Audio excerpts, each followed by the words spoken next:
আকিবের দ্বিতীয় over. Video করা নিষেধ নাকি? ভাগতের দ্বিতীয় ওভার আকিব বল করছে। ভিডিও করা নিষেধ? ডাউন ব্যাটিংয়ে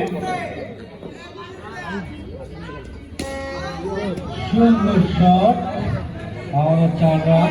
ওরা তো ওই গ্যাপটা দেখছে।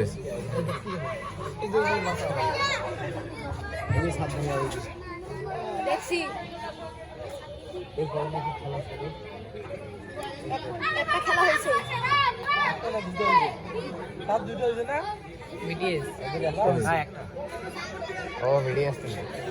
কই রে?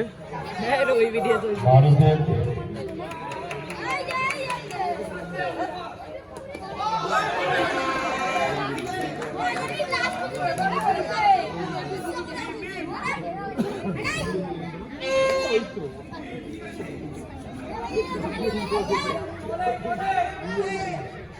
সিফাত কই রে? সিফাত ভাই এই টিম ওই জায়গায় বসিয়েছে ওই যে সিফাত ভাই ওই দাদা হ্যাঁ নাইস শট। রাইটিং ম্যানের জামা